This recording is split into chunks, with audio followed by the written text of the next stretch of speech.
Good morning, all. I hope all are able to hear me and all are able to see my screen. In last two sessions, we started a discussion of data sources. As part of it, we had a discussion about Azure Data Warehouse, Azure Data Lake, Azure Data Factory, their purposes, and how to create them and how to use them. As I said, you can elaborate more or you can explore more on that. Like by doing a small task, I given you what are the tasks that you need to take care also, and even in a WhatsApp group that I shared yesterday requirements, you can understand most of the places they are asking about Azure. They are not asking about MSBI. I said people don't know what to give as part of a Power BI developer job requirements. That's why they used to mention SSIS, SSAS, 5 years MSBI experience and all those things. You don't need to worry at all.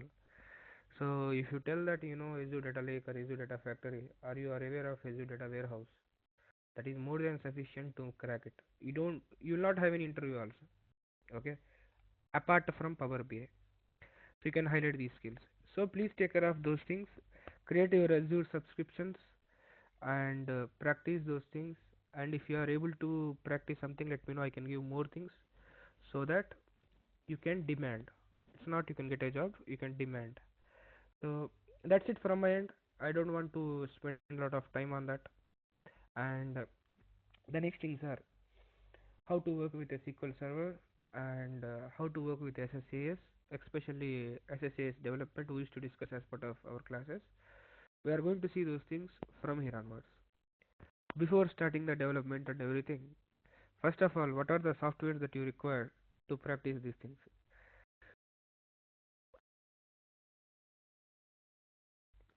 So, in order to practice even whatever we discussed last two classes, or from here onwards next six classes, you require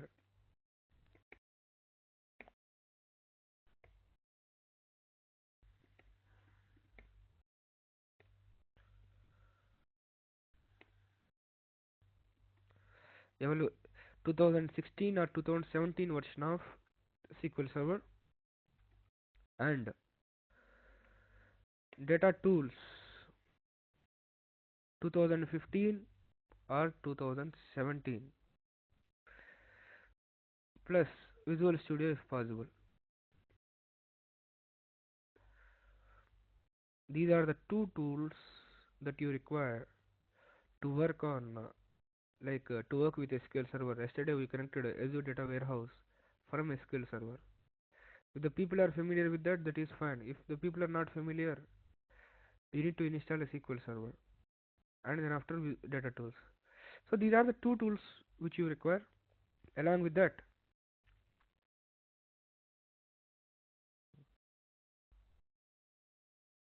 is all the people are facing the same issue? Krishna, is my audio is clear or is low? It's clear only, but it's breaking sometimes. 1 second.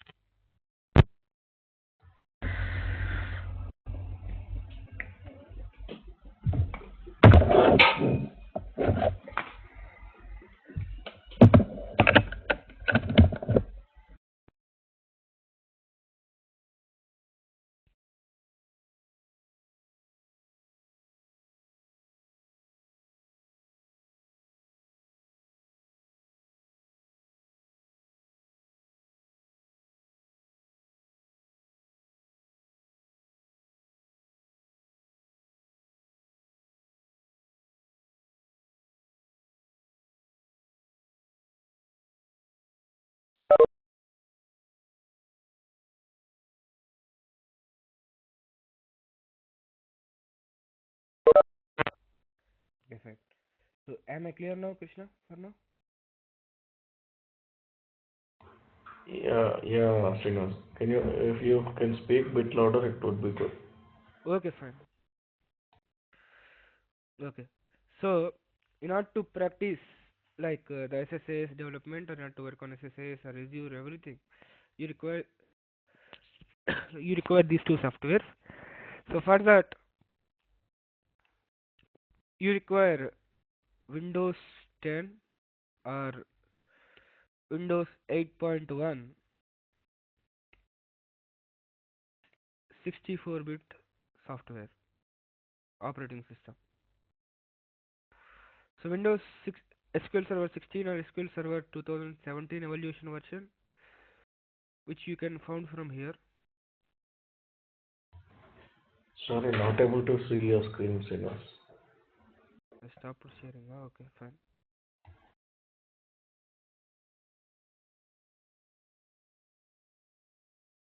Okay.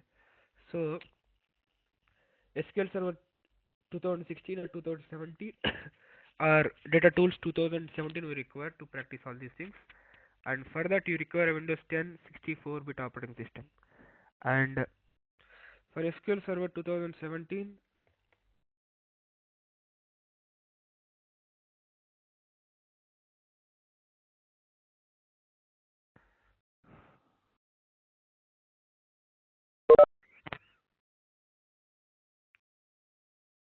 from this link you can click on try now, and here you have 180 days version is there. Free trial evaluation 180 days. You need to click on download now. That will help you to download that software.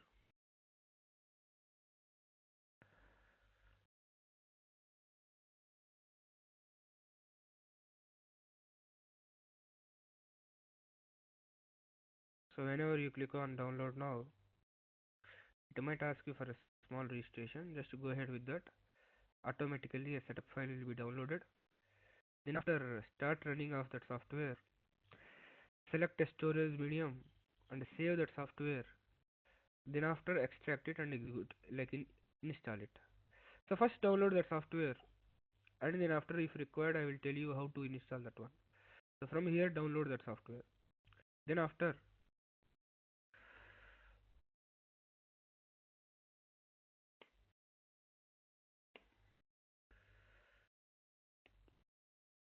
Visual Studio 2017.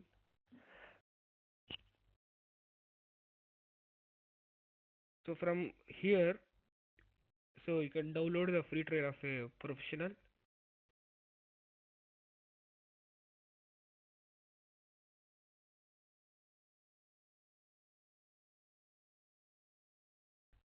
Download that software.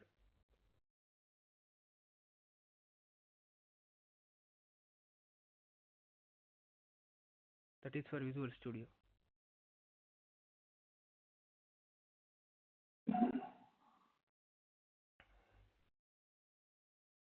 Then after Data Tools.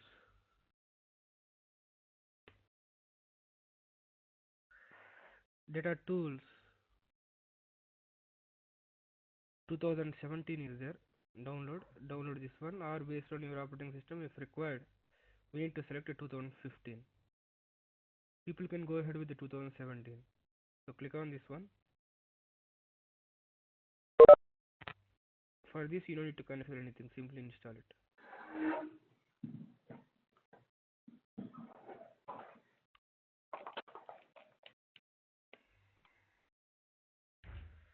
So these are the three softwares that you need to download. Once you download, how to install, I will share the video tomorrow. Like we will install in my institute, and we'll record that video and I will share that video with you people, so that by following that you can install. And so here, like I'm proceeding with my development, but on a high level, people who join they need to muted. Okay, fine. So SQL Server, this software, it will be used as our source of data. So we are going to store the data there, and we are going to load it in SSAS or Power BI, and you are going to do a data modeling.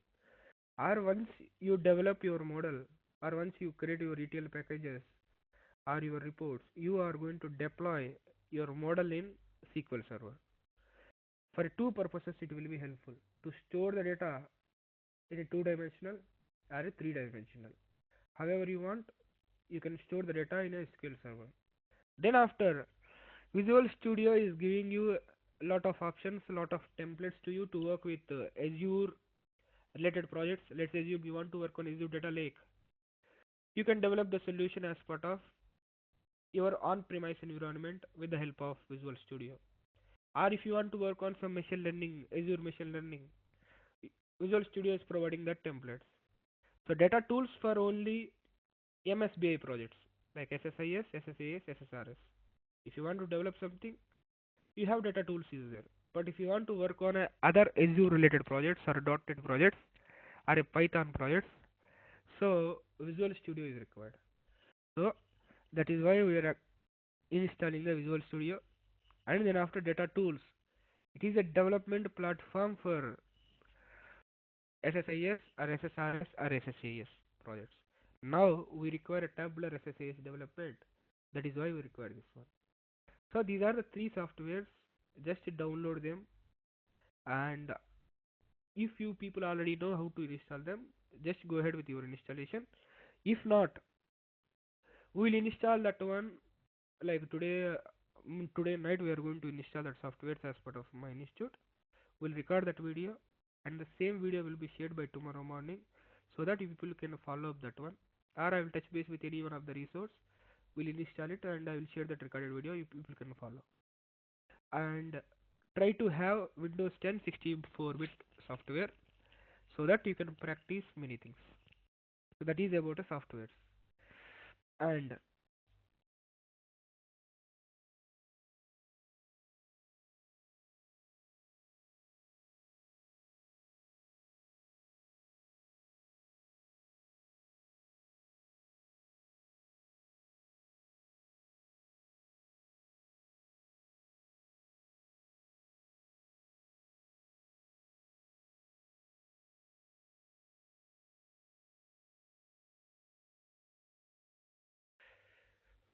Windows 7 Service Pack 1, you might install Power BI. The latest version of SQL Server it might not support.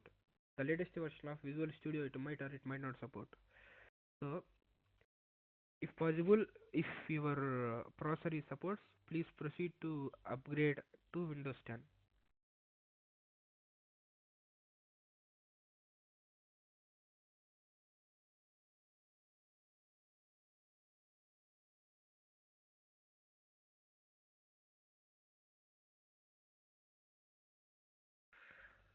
Okay, fine.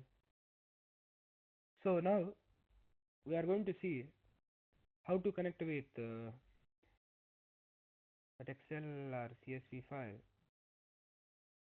Along with that, how to work with SQL Server.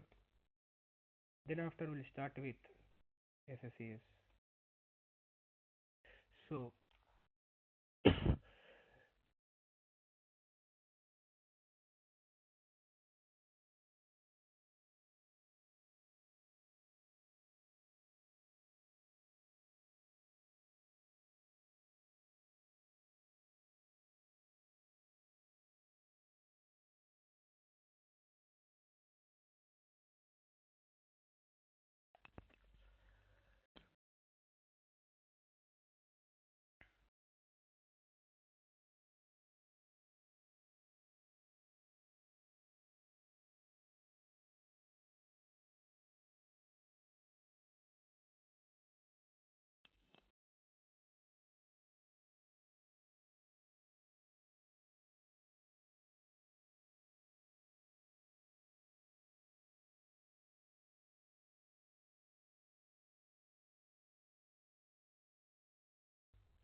okay. So from the second class onwards, we have been seeing how to connect that Excel source. So we have get data option is there. We can select the Excel or from a more. we have the option called file. As part of that files, you can select that Excel, and then after click on connect. Whenever you set connect, it will ask you to browse the file.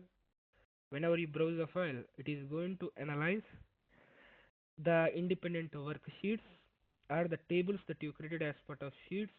It is going to analyze, and it is going to showcase the list of worksheets along with the tables. You can see there are the two tables which are having a header. There are the other sheets which are not having a header. You can identify the difference between them. What exactly the difference between them is? In Excel,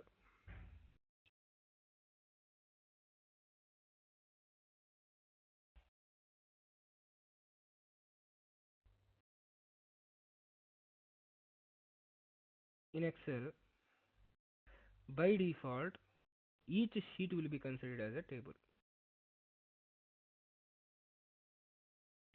Each sheet will be considered as a table, and what we can do is, in a single sheet, we can create a tables exclusively by creating it by using a command called Control T. You can create a multiple tables also inside a sheet. So whenever you whenever you create a independent tables, that will be showcased like this. If you are not creating any table, the entire sheet will be considered as a table here. So whenever you browse a file, it is going to analyze two categories of tables. One is, if you are not mentioned anything, that sheet will be considered as an independent table. The complete sheet will be showcased as a one table. And second thing is, in a sheet you can have the multiple tables. At that time, if you have that kind of table, it is going to showcase only the tables associated with that sheet. And if you have any power pivot model inside it as part of your workbook, it is not going to showcase anything from there. So whenever you browse your Excel sheet, Excel workbook, it is going to showcase the two categories of tables. One is independent worksheets, second one is the tables associated with each sheet. Okay, then after, you need to select whatever you want, whatever the table that you want, you need to select,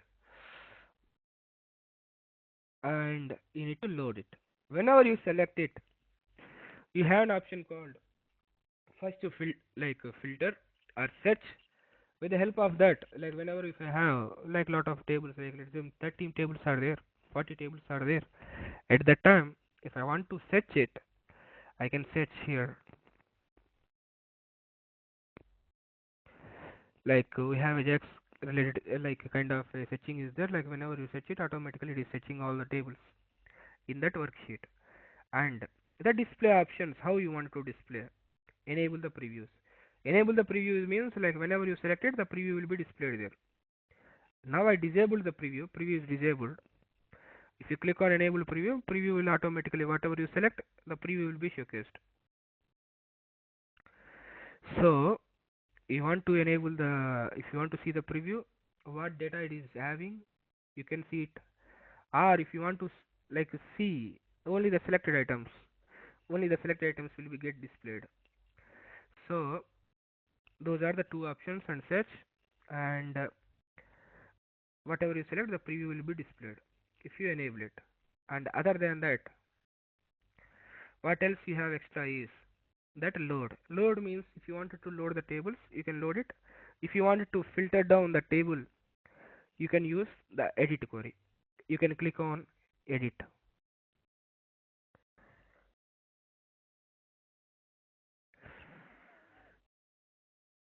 Just a second, I'm getting a continuous warning that there is some noise.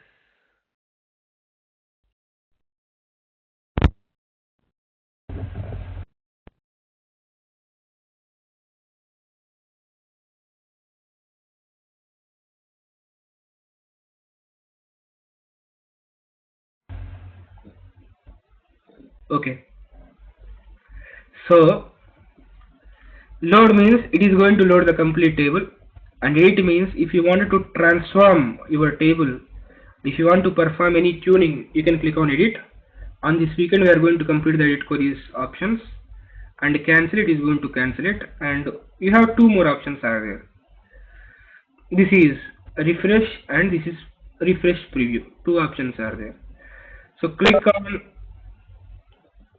like so click on load for now.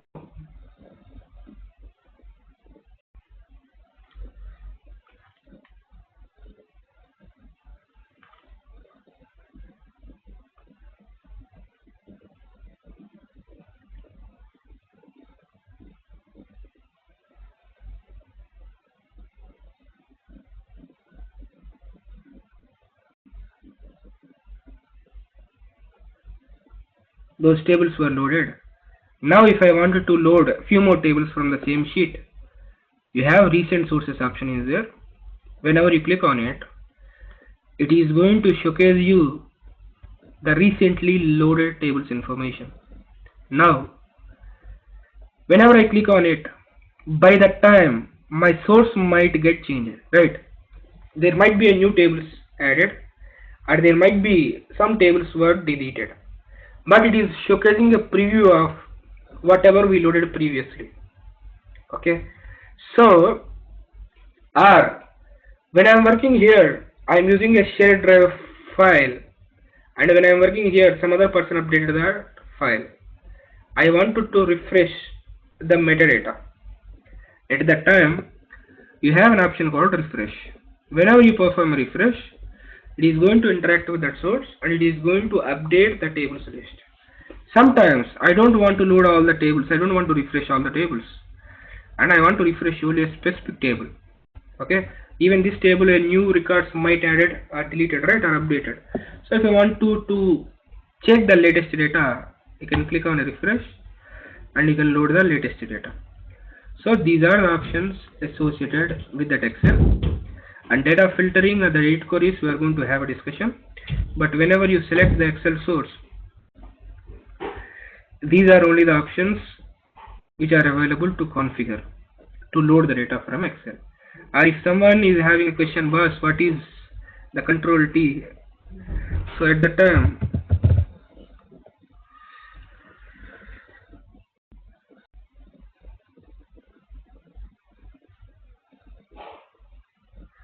so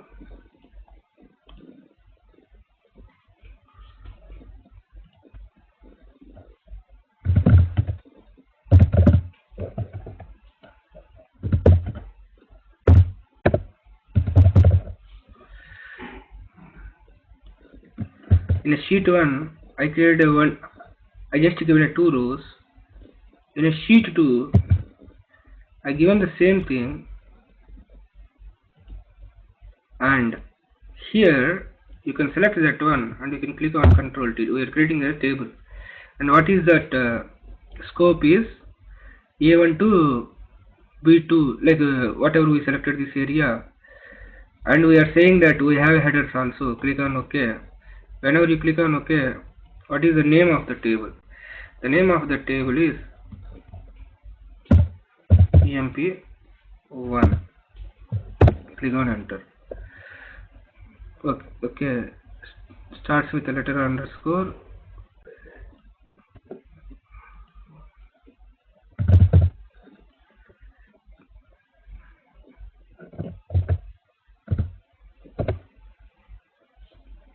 Fine. Now I am creating another table over here itself.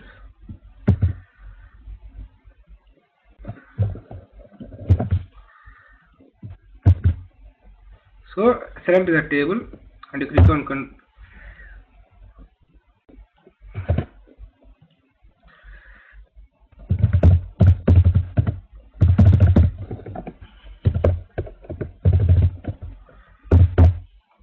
so select that one and a control T. So create a name for it. Now in the same sheet I created two tables and I save this one.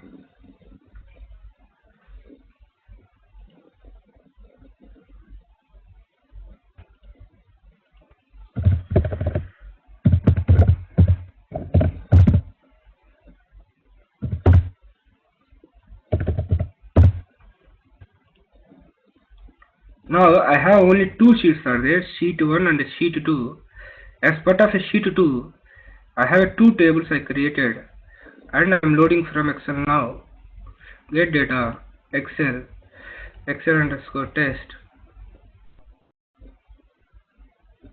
You can see that employee underscore 1 and that employee table whatever we have as part of sheet 2 and department, the department table whatever I have. So in a single sheet I have two tables. Those two are getting displayed. Like that you can have 10 tables in a single sheet. The 10 tables will get displayed over here. And the sheet 1 whatever it has and sheet 2 it is showcasing all our null records. Like here we didn't provide anything, right? So the complete sheet is showcasing here. Under that what are the tables are there, that is showcasing over here. So whenever you browse your Excel, it is going to showcase all the sheets. Along with that, each sheet what are the tables associated with that. So that is what it is showcasing. If you want to do some modeling, power pivot modeling in your Excel, first you need to create a table like this, the control T. You need to create a tables here. Then after you need to push the tables into power pivot model. That we'll see later time wherever we require. For now, whenever you browse Excel, it is going to showcase all the individual sheets. Along with that, if you create any table, pivot tables we used to call, if whatever the tables that you created, that will be showcased as part of the tables list. That's it about Excel connection. So whenever if you want to load Excel, that is how you can load. And whatever we discussed in the last session, Azure data lake, from Azure data lake also you can connect, or all Azure sources. Once you keep the data there, you can connect from there. So Azure data lake store, click on connect and you need to provide the URL.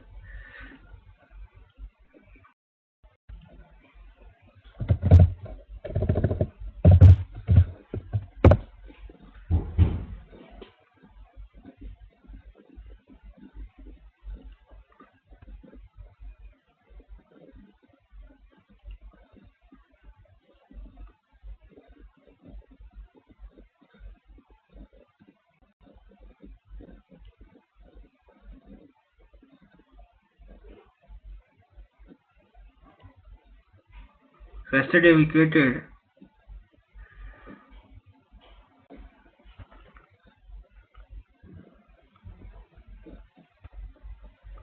Azure data lake store called testdb. Under that, under input folder we kept a file.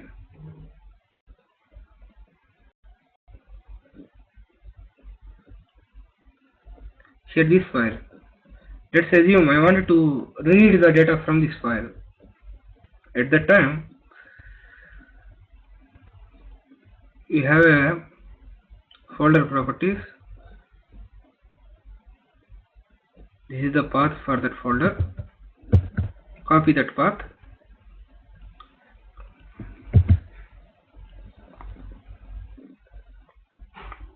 So it is asking you to sign in. You aren't signed in, sign in.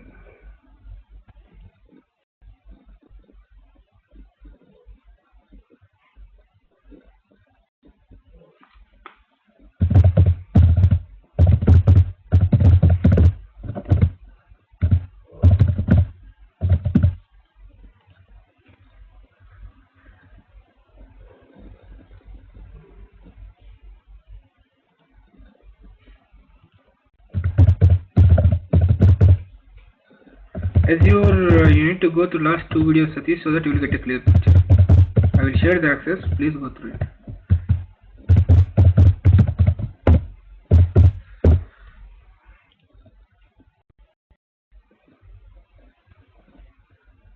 So I connected. Now connected to this data lake store. TestDB is the data lake store. Click on connect.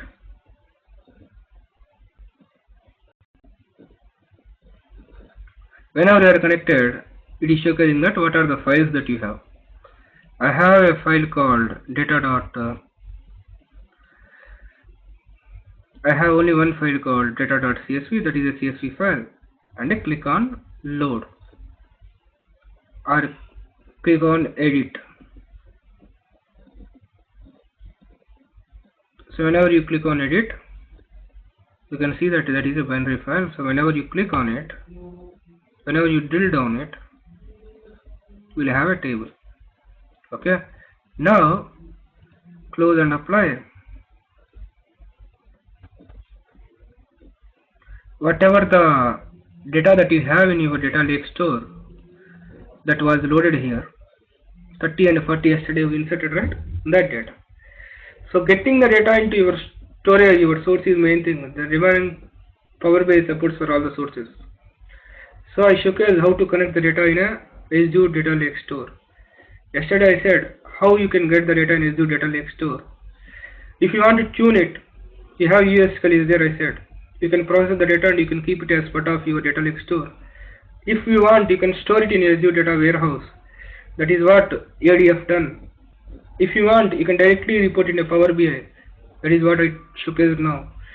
So anyways, as I given some task to all the people, start exploring it, and I'm expecting the things by 26th. We'll see. At that time we'll explore much. For now, if you want to connect the data from ADF like Azure Data Lake Store, you just need to give the path. That's it. You don't need to do anything, and you have all the files only there. Next one, CSV file. If you have data as part of a CSV or a text file, let's assume you are not dealing with any databases, you don't have budget. If you have only the data in a CSV or text files, at the time how you can load. If you want to load the data in a text file, from a text file, you have a text.csv option is there.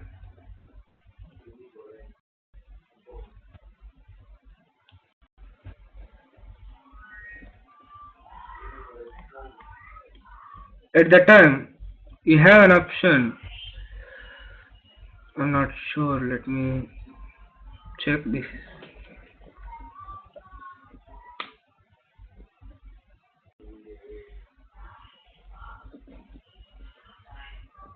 I have one CSV file is there, test one.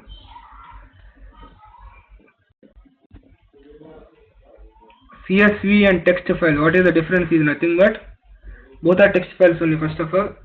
But in text file, the delimiter can be anything. It might be comma or semicolon or a pipe or a tab, whatever. But CSV files, the separator is comma. So if you want to load the data from a comma separated value file, get data,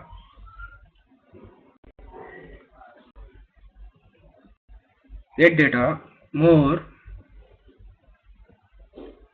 file, text.csv, click on connect. So here I am loading a file, text file, that is CSV format. Click on open. Here it is showcasing that it read the file, it is specified the delimiter as a comma, and it is showcasing the data. By default it was recognized a delimiter as a comma, and you have some fixed delimiters are there. Let's assume if it is not comma, if something else, you can select, you can change that one. Or if you have any other delimiters other than these things, you can use it. You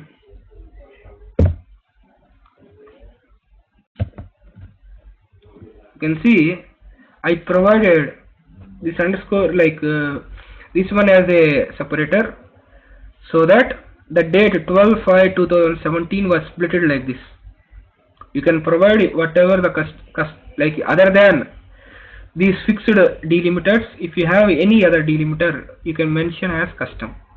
Or if it's not a custom or you don't have any delimiter, you have a file for every 3 characters, it's a separate line. At that time you can mention 3 or 4, whatever, a fixed length of characters, and the first 3 things are not of 4 length, it is not showcasing anything. Fine. So you need to select a fixed width, right? Just give me a second. Fixed width 5 fine, it is not working. So these are the delimiters that you need to select, and the next one is data type detection. Data type detection, for a text files you will not have any data types.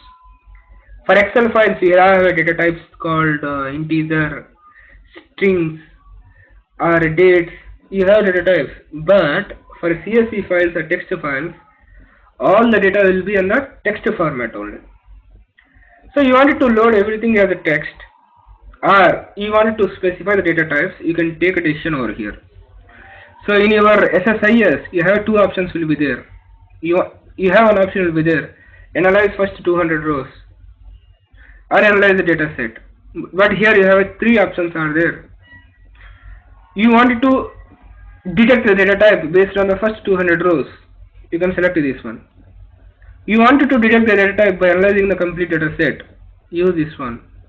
Or you don't want to assign data type, load everything as a text only. Select this one. So how you wanted to load the data? Why? Because everything is a text. So you need to select any one of them. Then after you have refresh only. Refresh, if I already connected to this CSV file, after some time if I wanted to refresh it, you can refresh from here also. So refresh, it is going to refresh the preview. Let's assume the file is dynamic. I have been working on this one. I want to take a latest copy. So that is the refresh, and remaining all the options are same. Click on load. That will be loaded here. The test one. You can see the column 1, column 2, column 3, column 4. Why? Because that CSV file don't have any columns. Whatever the file that I have, that don't have a column. That's why automatically columns were assigned. So this is how you can load that CSV file, or even a text file, or the file from a ADL. In ADL, the output file is text, like CSV files only, or text files only. So this is how you can connect. And next, connecting with SQL Server.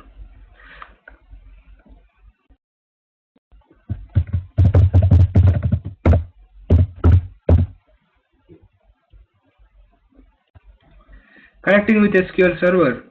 So whenever you are connecting with SQL Server, you have two options are there. One is import.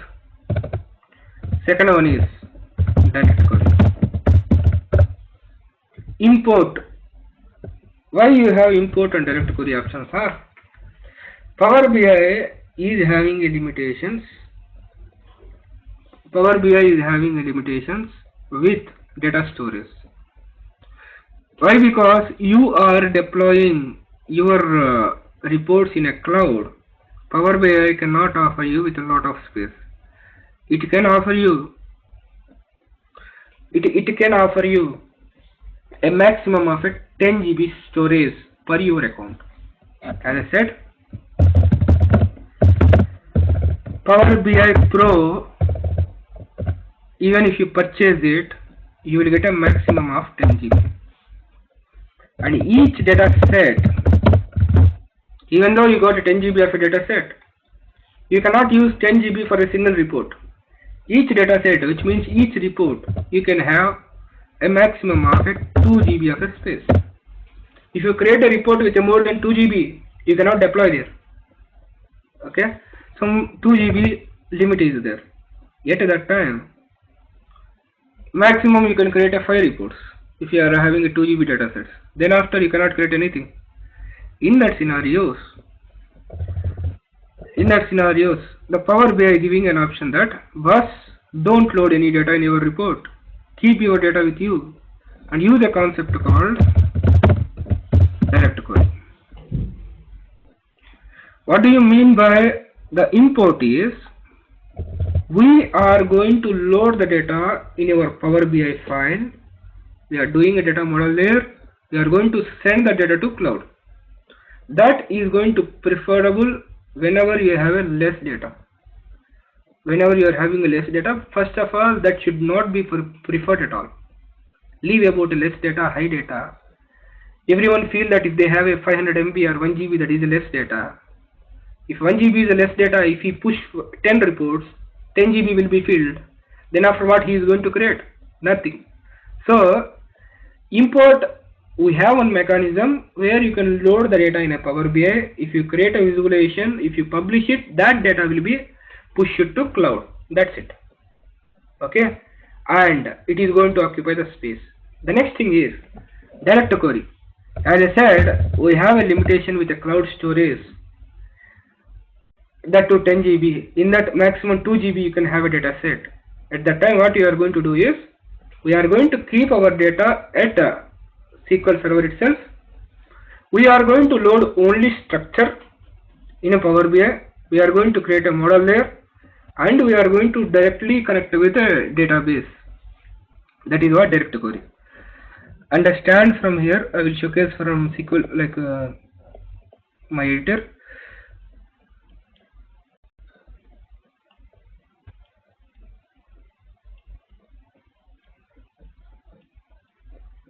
Database,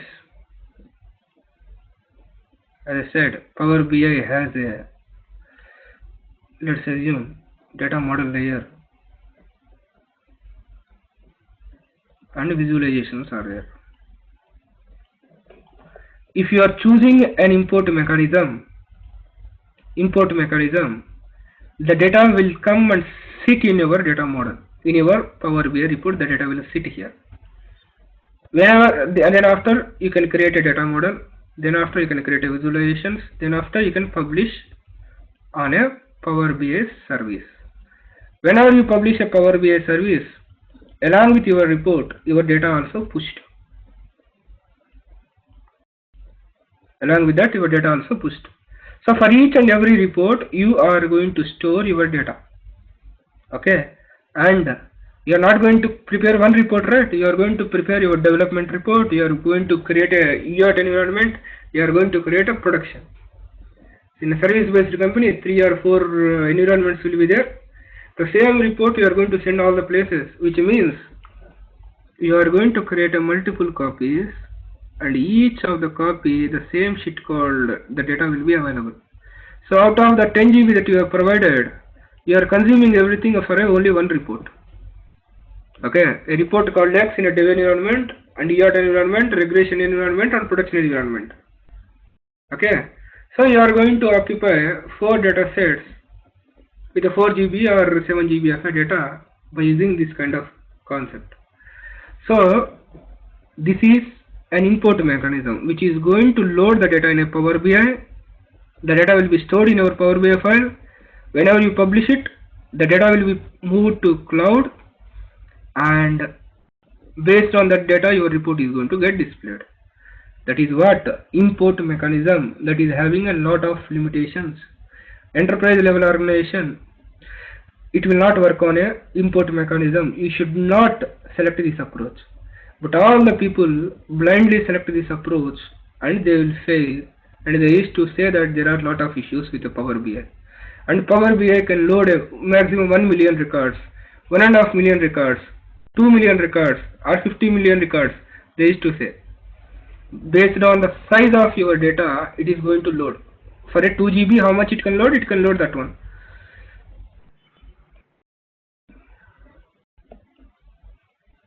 Okay, so that is what import mechanism. And the next one is direct query. Direct query is nothing but, whenever you are having a huge amount of data, you always have a huge data whenever you are dealing with a company. So definitely 2 GB is nothing, right? So whenever you are having more than that, at that time, instead of loading the data in a Power BI, we are going to load the structure. We are going to load the structures or a metadata, which is nothing but the table name, column names. That's it. We are going to do a data model here, and we are going to create a report. So whenever you are getting the data, whenever you are using the column you are accessing here, that will get the data from your database, directly from your database.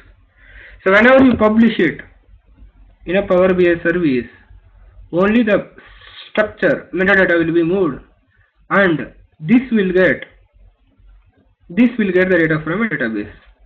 For that, you are going to install a gateway. Even at the time of using import mechanism also, you must use a gateway, not to refresh. But if you are using a direct query, you are loading only structure, there schema you can call. With that schema, you are going to create a report, and whenever you are interacting the report with that schema or a columns, that will get the data from a database. So you are not going to load any data over here. You are just loading a file with a schema, and then after you are consuming everything directly from your database. At that time, why you can have any limit of data here, so you will not be under the limit of 2 GB or 10 GB. You can work with 100 GB of data at a time by establishing a direct query. That is what direct query option available in SQL Server. Now,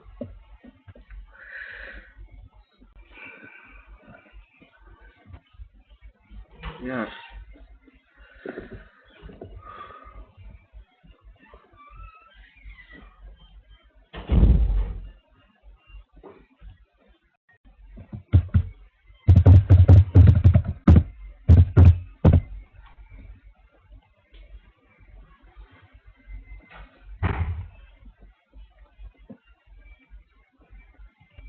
It might take some time. Like I'm trying to connect another virtual machine which is having a SQL Server 2017, but it is taking time. So no issues. I can showcase from Azure SQL.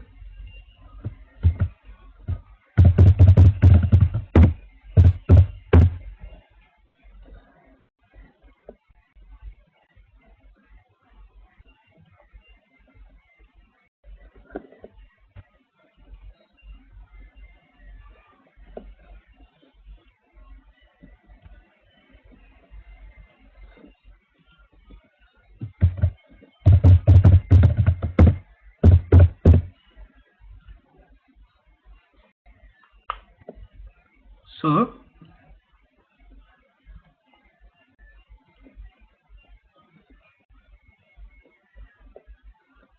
here I'm taking a fresh report, or if I am not connected anything, I will take it. Okay. So I'm taking a fresh report,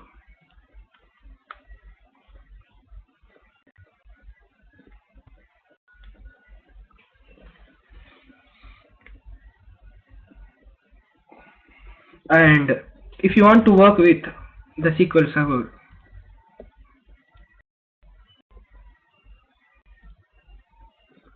you have a get data SQL Server option is there,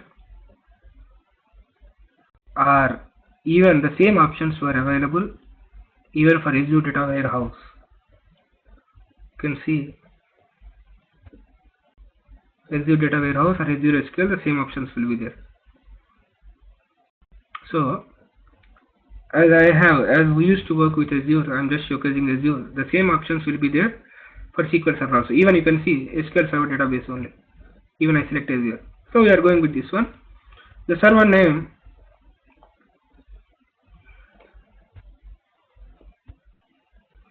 the server name.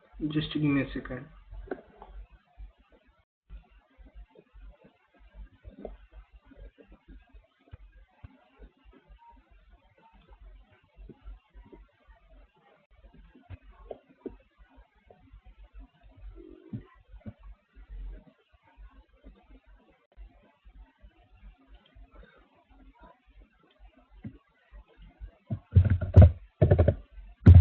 Just give me a second.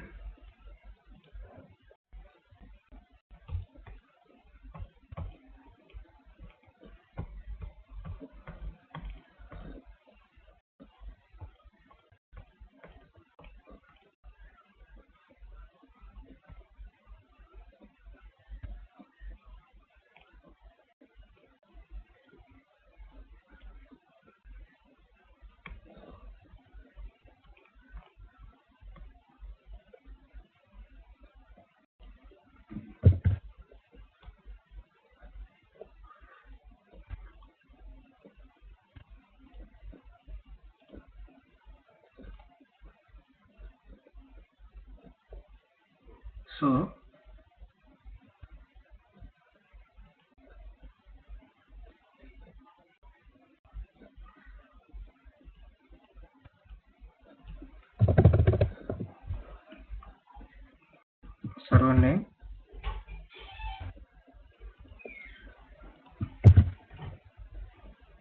the database name, and if you know the database name, you can mention it. If you don't know, then also that will be fine. It will showcase. So click on OK. So whenever you mention that server name, it is showcasing me the list of databases available under that server. Generally, for you people, it will ask you to provide the username and password to connect the server. But as I frequently used to connect to this mission, this server, it is not asked me. But anyways, so once you provide the server name and username and password, it is going to showcase the list of databases which are available. Then after, select a database and select the tables whatever you want. So dim product, dim date, and then after fact internet sales. Click on load. So whenever you are clicking on load, you need to understand what option you are selecting. Get data, SQL server or Azure data warehouse, both are same. Whenever you click on connect, yes, it is there in Azure, right? Yesterday when I am creating Azure data warehouse, I selected a sample database called AdventureWorks. That's why it automatically came, if you remember. So this is a server name. You need to provide a server name. Then after, you need to specify the database name. If not, it is going to showcase you. But before to that, you need to specify how you wanted to load the data. By default, import was selected. So as import was selected, whenever I click on connect, whenever I select some tables, I don't want, I'm selecting one table and click on load. Whenever I click on load, what will happen is that dim product table will be loaded in Power BI. Loaded means the data also will be loaded here. You can see the data here. Okay. So like that, as I selected one table is showcasing. If I select a 50 tables data will be loaded here. So which is going to occupy a lot of space. When I publish a report, the same data will be moved to Power BI service. Okay. So I have a data limitations are there. So, but anyways, this is what an input mechanism. Whenever you import it, you will have a data, you can create a relationships, and you can create a visualization. Same will be pushed to Power BI service. Now, on the other hand, you have another option is there, that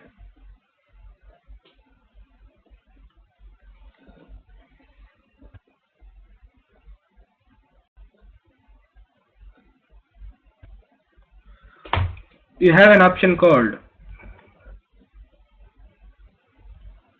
direct query. Get data, more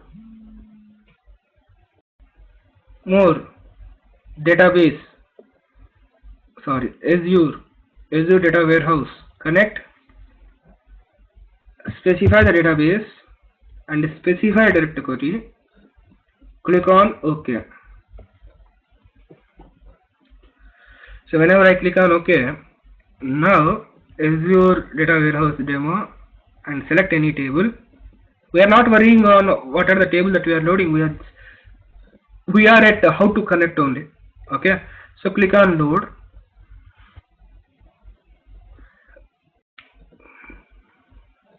I loaded a table with an option called direct query, and you can see that you don't have a data view.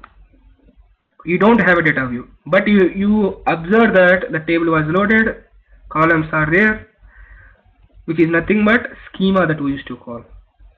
The schema was loaded, but data is not there. But if I create some visualization, data will come. Data is not loaded here, but whenever I create a visualization, data will come. Why? Because it is going to get the data from a database. That is what a direct query option.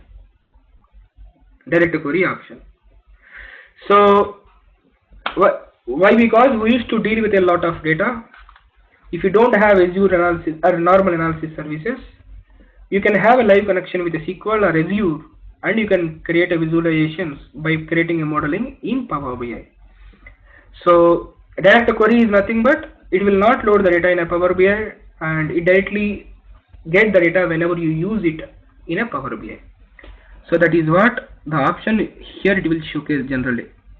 So today my machine has some issues. It is behaving strange. Okay, so or you can go to report to view. Let it minimize. Yes, you can see. It is saying that boss, the direct query is enabled. Okay, so direct query is enabled and click to change. Let's see what we can click. So we can move it to import.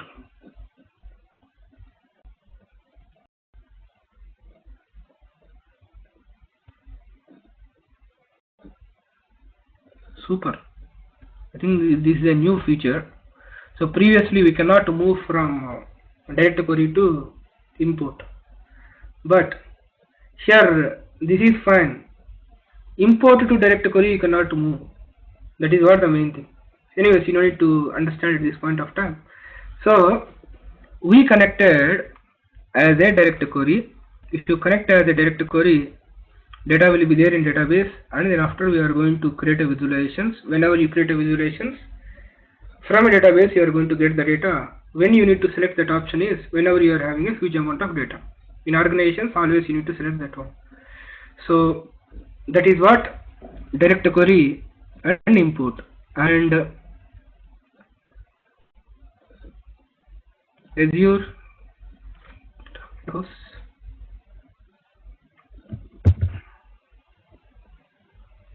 in a single report you cannot have both the options, direct and import query, both you cannot have.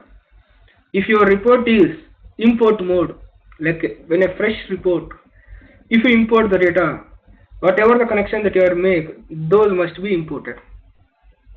You cannot have a live connection or import method both together in a single model. So as this report is already imported data, you are able to see three views. It is not allowing you to use a direct query. It was disabled. You must import it. Similarly, if you are using a direct query, if you want to import it, it will not allow you. A single report can have only one model that might be imported or that might be a direct query. So then after we have an advanced options are there. Advanced options sometimes as part of your data model, your physical data model, or which are your database.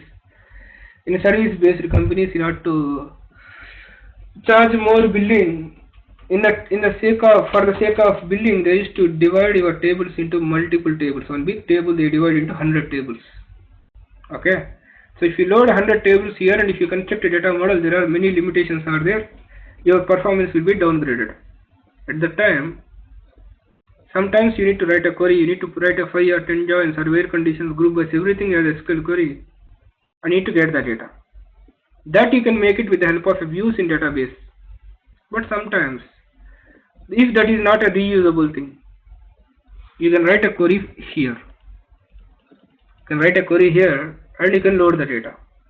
So I want to get the data based on a 2 different tables or a 3 different tables with a where condition or something. What is the need to load all the tables here? Again, creating a relationship. Whenever I create a relationship, what will happen is on the runtime, that join will be performed. I don't want it to downgrade my performance. So I will get everything under a single table. So you can write a query here. You can write your SQL query here. There you can create a tables, drop the things, delete the things, or truncate. Everything you can write here. But at the end, you need to return one data set. You can call a procedure from here. Most of the people ask one nonsense question that, boss, I will use a direct query and I will use a parameters. Okay, so I will use a direct query, I will use a procedure, I will use the parameters they used to say. Whenever understand the scenario, leave about whatever last 2 minutes are happening. You have a database, you have a Power BI report which is connected as a live connection. Live connection means whenever you select some measure and you pasted it here, you used it as part of your chart. At that time, it is going to hit this database. Hit this database based on the query that you written. Now understand.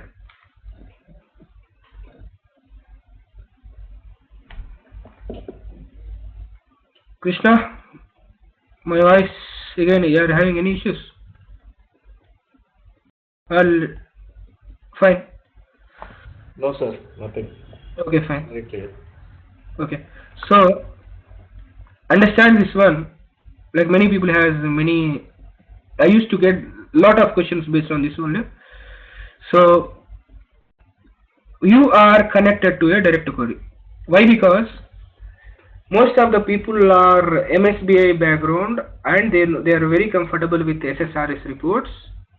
They are not much trained on a Power BI. They are not aware of a Power BI, but they will start a Power BI reporting and they will select a direct query. They want to use a they want to call a procedure. They want to send a parameters. So they will define the architecture or framework. And everyone, I used to get a question like this. Boss, I have a database. I used a direct query, and as part of that, can I call a procedure? You can call a procedure. Can I send a parameters? Yes, you can send a parameters. Within this scope, that is fine. That is really great. Within this scope. Leave about direct query. Calling a procedure with the parameters are fine. But when you need to call the procedure, you should not make some nonsense with the help of a direct query. If you are calling a procedure with a parameters and you use a direct query, what is internal behavior is, direct query means what? So whenever you use a measure, whenever you create a visualization, yet at that time it will hit your database, which means it is going to hit your query. That query will hit the database. It is going to load the data. For that visualization. So whatever you do there, for each and every time you are calling a procedure. For each and every time you are calling a procedure, and that procedure might take much time, and that procedure can get only the parameterized data, whatever the data that you are sending over here as a parameter, that data only will be retrieved. Okay, and will you call for each and every measure or a field that you are using? For each and every time you are going to call a procedure. That procedure, they will make some lot of shit, and the procedure will execute in 5 minutes of time. Why you are using a procedure? Procedure you are using or query we are using in order to get the dynamic data, in order to do many staging operations, join operations, many transformations. At that time, for each and every, like whatever the touch that you make with the visualization in a Power BI, that will hit your query. At that time, procedure will be called. Is it the best approach? It cannot be used. So first of all, if anyone is from SSRS background, or if anyone is using a parameterized or calling a procedure, don't call a procedure. What is the need to call a procedure? So create a views. Call a view. If you want to filter down something, filter it at report level. That's it. So you can write any SQL query here. You can even write a procedure also. Write a procedure whenever you are using import mechanism. But don't use a procedure at the time of a direct query, and that will take a lot of time. And here at my point is, you can write your queries over here, get whatever the data that you want. Okay, and whenever you are using that one, so include relationship columns. So you want to load the related columns also, you can use it. Okay, and you need to specify, boss, my query, if it is executing more than 5 minutes of time or 3 minutes of time, fail the query execution. We cannot wait for 1 hour of time for the sake of refresh, right? So if more than 2 minutes, if this query is getting executed, send a failure notification or make this one fail so that I can track that one. So you can specify that timeout. Okay, so those are the options which are available to connect with a SQL server. So whenever you are connecting a SQL server or Azure SQL or Azure Data Warehouse, At the end, you need to connect only those things. So at the time of connecting those things, you have two options are there: direct query or import. Whenever you select those things, import or direct query, you have two options are there. Those are nothing but writing a query or importing a table. Even direct query also, you can write a query, you can import the complete table. So these are the different options which are available to work with a SQL Server or Azure SQL or Azure Data Warehouse. I said, if you use import in the same report, you cannot use direct query, or if you use a direct query, you cannot use the import. Remember these points, these are the more than sufficient. Okay, so that is what import and direct query with a SQL Server. The next thing is, any questions up to here, whatever we have done so far?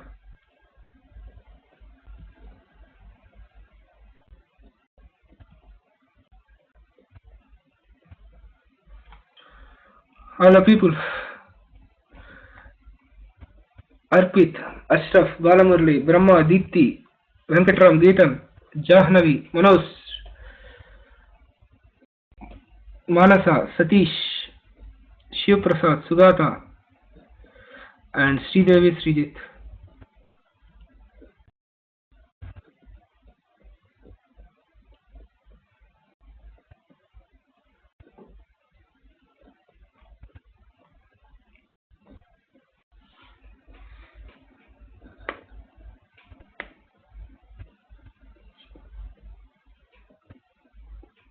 Okay, fine.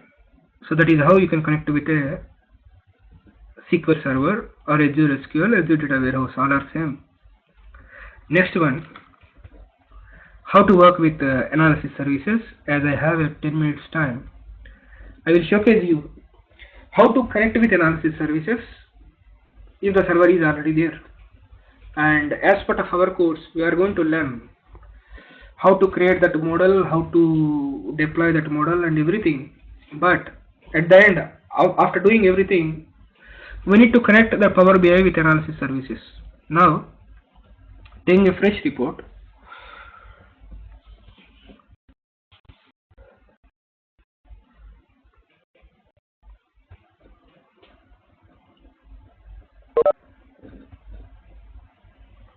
Satish, go ahead.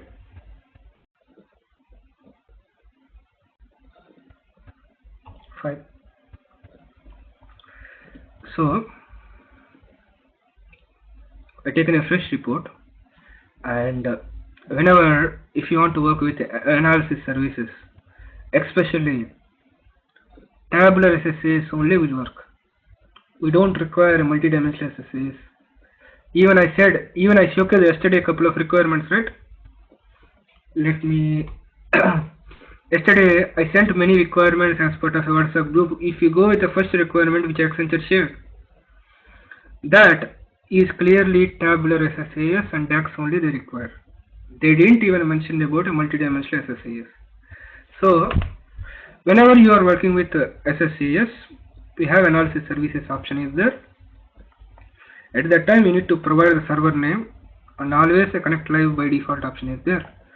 So you need to specify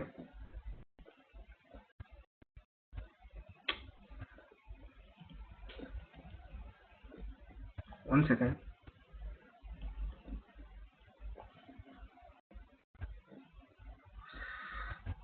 Okay,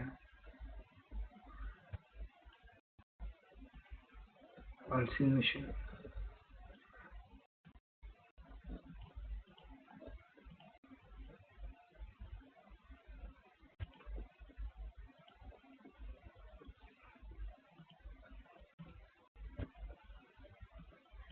So I have many databases are available, analysis services databases. Why this database will come and everything we'll see from tomorrow. But whenever you wanted to connect with, I opened a fresh report. I don't have any data sources were added. If you want to work with analysis services, click on get data analysis services and take the server name and specify the database name also. So specify the server name, and then after you have two options, import and a connect live. So whenever you click on connect, it is going to showcase you the list of databases that you have. You can select a model. You can select a model. In this model, it will contain the list of tables and like methods, translations, perspectives, lot of things will be there, but you have an option to select a model. Then after click on OK. So whenever you select a model, it was loaded with many tables. Observe here, you have only report view. You don't have a data view or relationship view. Why? Because whenever you are using a Power BI like with SSAS source, you are not going to do anything in Power BI. Everything you are going to do in SSAS, we are simply drag and drop, we are going to publish it. Why? Because you are going to deal with a lot of data, and whatever the model that you are creating, that must be reusable. Understand?